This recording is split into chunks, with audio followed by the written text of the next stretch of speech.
কল্পনা করুন সেই মুহূর্তটির কথা যখন আপনার চারপাশের প্রিয় মানুষগুলো আপনাকে মাটির অন্ধকারে রেখে চলে যাচ্ছে। আপনি শুনতে পাচ্ছেন তাদের চলে যাওয়ার পায়ের আওয়াজ, কিন্তু আপনার ডাকার ক্ষমতা নেই। চারদিকে ঘুটঘুটে অন্ধকার, কোনো জানালা নেই, কোনো সঙ্গী নেই। এটি সেই মুহূর্ত যেখান থেকে শুরু হয় কবরের অনন্ত যাত্রা। আজ আমরা এমন এক সত্য নিয়ে কথা বলবো যা আমাদের প্রত্যেকের জন্য অনিবার্য। কবরের আযাব, যা কেবল কোনো গল্প নয়, বরং কোরআন ও সহিহ হাদিস দ্বারা প্রমাণিত এক কঠোর বাস্তবতা। দুনিয়ার এই চাকচিক্য, এই ব্যস্ততা সব থেমে যাবে যখন মালাকুল মউত আপনার সামনে এসে দাঁড়াবেন। আজ আমরা জানব কবরের সেই ভয়াবহ দিনগুলো কেমন হবে এবং কেন আমরা এই বিষয়টিকে এত হালকাভাবে নিচ্ছি। মূল ভিডিওতে চলে যাচ্ছি তার আগে বলে রাখা ভালো, মূলত এই ভিডিওটি শক্তিশালী এআই এর সাহায্যে বানানো হয়েছে, শুধুমাত্র মানুষকে সহজভাবে বোঝানোর জন্য। তাই কেউ এটা সিরিয়াসলি নেবেন না। মানুষ যখন মৃত্যুবরণ করে তখন তার রূহ বা আত্মা শরীর থেকে আলাদা হয়ে যায়।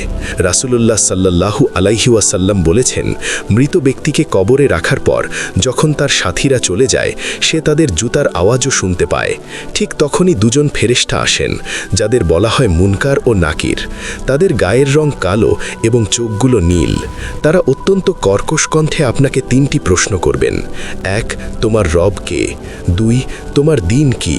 3, তোমার নবী কে ছিলেন? যারা দুনিয়াতে আল্লাহকে চিনেছে এবং দিনের ওপর চলেছে, তারা অনায়াসেই উত্তর দিতে পারবে। কিন্তু যারা অবাধ্য ছিল, তারা সেদিন হায় হায় করবে এবং বলবে, আমি তো কিছু জানি না। কবরের আযাব কতটা ভয়াবহ হতে পারে তা আমরা কল্পনাও করতে পারি না। রাসূলুল্লাহ সাল্লাল্লাহু আলাইহি ওয়াসাল্লাম একবার 2টি কবরের পাশ দিয়ে যাচ্ছিলেন। তিনি থামলেন এবং বললেন, এই কবর দুটিতে আযাব হচ্ছে। অথচ তারা খুব বড় কোনো অপরাধের জন্য আযাব পাচ্ছিল না বলে মনে করা হতো। তাদের মধ্যে একজন প্রস্রাবের অপবিত্রতা থেকে বেঁচে থাকত না, আর অন্যজন চগলখড়ি বা মানুষের নিন্দা করে বেড়াত। ভাবুন একবার, সামান্য অবহেলা আর মানুষের গীবত করার কারণে কবরের আযাব শুরু হয়ে গেছে। কবর যখন সংকীর্ণ হয়, তখন তা 2 পাশ থেকে এমনভাবে চেপে ধরে যে মানুষের একদিকের পাঁজরের হাড় অন্যদিকের হাড়ের ভেতরে ঢুকে যায়। এটি কোনো সাধারণ চাপ নয়, এটি আল্লাহ নাফরমানির পরিণাম। পাপিষ্ঠ ব্যক্তিদের জন্য কবরের 99টি বিশাল সাপ লেলিয়ে দেওয়া হয়। এই সাপগুলো যদি দুনিয়াতে একবার নিঃশ্বাস ফেলত, তবে পৃথিবীর সমস্ত ঘাস বা গাছপালা পুড়ে ছাই হয়ে যেত। কিয়ামত পর্যন্ত এই সাপগুলো সেই ব্যক্তিকে দংশন করতে থাকবে। কবর হলো আখেরাতের প্রথম মঞ্জিল। উসমান রাদিয়াল্লাহু যখন কবরের পাশে দাঁড়াতেন, তখন তিনি এত বেশি কাঁদতেন যে তার দাড়ি ভিজে যেত। তাকে বলা হলো, আপনি জান্নাত জাহান্নামের আলোচনায় কাঁদেন না, অথচ কবরের কথা শুনে এত কাঁদছেন কেন? তিনি বললেন, আমি রাসূলুল্লাহ সাল্লাল্লাহু আলাইহি ওয়াসাল্লামকে বলতে শুনেছি, কবর হলো আখেরাতের প্রথম ধাপ। কেউ যদি এখান থেকে মুক্তি পায়, তবে পরবর্তী ধাপগুলো তার জন্য সহজ হয়ে যাবে। আর যদি কেউ এখান থেকে মুক্তি না পায়, তবে পরের ধাপগুলো এর চেয়েও কঠিন হবে। কবরে আযাব হওয়ার অন্যতম কারণ হলো নাপাকি অবস্থায় থাকা, নামাজে অলসতা করা, মিথ্যা বলা এবং সুদের সাথে জড়িত থাকা। বিশেষ করে যারা জেনে বুঝে নামাজ ত্যাগ করে, তাদের জন্য কবরে একটি বিশাল পাথর রাখা হবে, যা দিয়ে প্রতিনিয়ত তাদের মাথা চূর্ণ বিচূর্ণ করা হবে। মাথা ভেঙে যাওয়ার পর তা আবার আগের মতো হয়ে যাবে এবং পুনরায় এই শাস্তি চলতে থাকবে কিয়ামত পর্যন্ত। আমরা কি একবারও ভেবেছি সেই লোহার হাতুড়ির কথা? হাদিসে এসেছে, ফেরেশতাদের হাতে এমন বিশাল লোহার হাতুড়ি থাকবে, যা দিয়ে যদি পাহাড়কে আঘাত করা হয়, তবে পাহাড় ধুলোয় মিশে যাবে। সেই হাতুড়ি দিয়ে অপরাধীর কপালে আঘাত করা হবে। সে এমন চিৎকার দেবে যে জিন এবং ইনসান ছাড়া পৃথিবীর সমস্ত মাখলুকাত তা শুনতে পাবে। যদি মানুষ তা শুনতে পেত, তবে ভয়ে জ্ঞান হারিয়ে ফেলত। কবরের এই জীবনকে বলা হয় আলামে বারজাখ। এটি দুনিয়া এবং আখেরাতের মাঝখানের একটি পর্দা। এখানে মানুষ একা। আপনার টাকা, আপনার ডিগ্রি, আপনার সুন্দর চেহারা বা ক্ষমতা কিছুই সেখানে আপনাকে রক্ষা করবে না।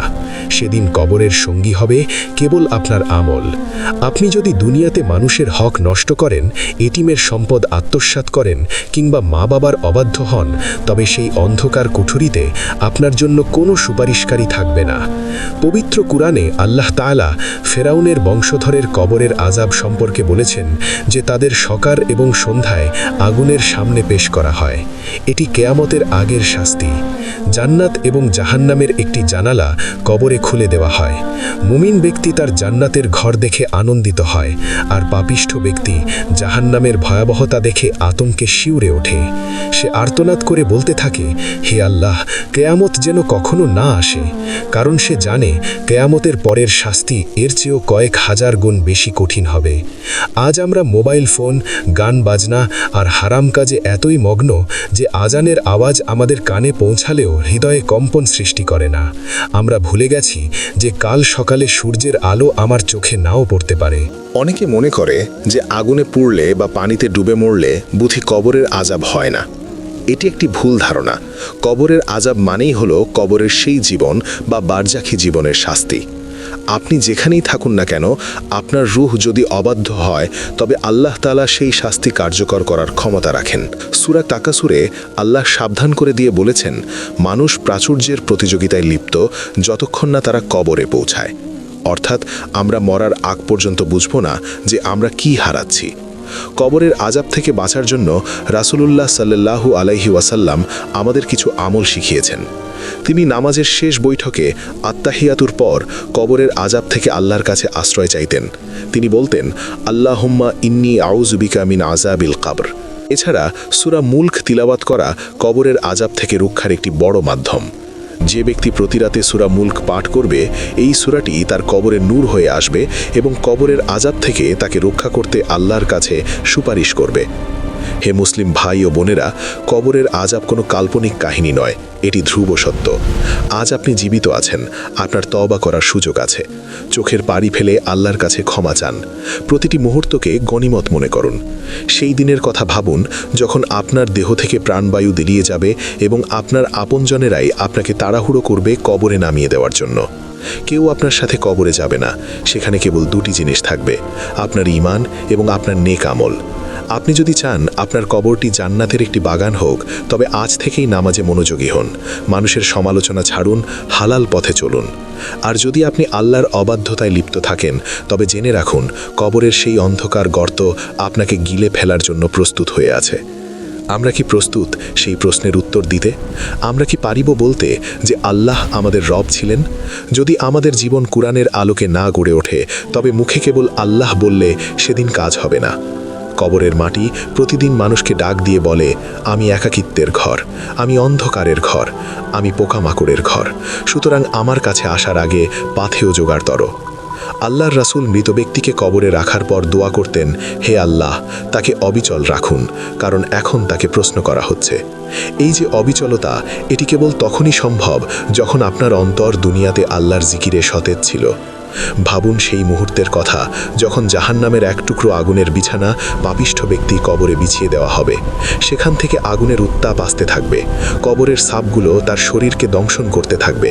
সে চিৎকার করবে, কিন্তু সেই চিৎকার শোনার মতো কেউ থাকবে না। আমরা তো দুনিয়ার সামান্য মশার খমর সহ্য করতে পারি না, তবে কবরের সেই বিষাক্ত সাপের দংশন কিভাবে সহ্য করব? এখনও সময় আছে। ফিরে আসুন আল্লাহর পথে। আপনার কপাল সিজদায় লুটিয়ে দিন, চোখের পানি ফেলুন, যেন সেই পানি জাহান্নামের আগুনকে নিভিয়ে দেয়। কবরের কথা বেশি বেশি স্মরণ করুন। আসুন আমরা আল্লাহর কাছে দোয়া করি, আল্লাহ যেন আমাদের কবরের আযাব থেকে রক্ষা করেন। হে আল্লাহ, আমাদের কবরকে সংকীর্ণ করবেন না, আমাদের কবরকে অন্ধকার রাখবেন না, আমাদের কবরকে জান্নাতের একটি বাগানে পরিণত করে দিন। কবরের সেই ভয়াবহ সওয়াল জবাব আমাদের জন্য সহজ করে দিন। মুনকার নাকিরের প্রশ্নের উত্তর দেওয়ার তৌফিক দান করুন।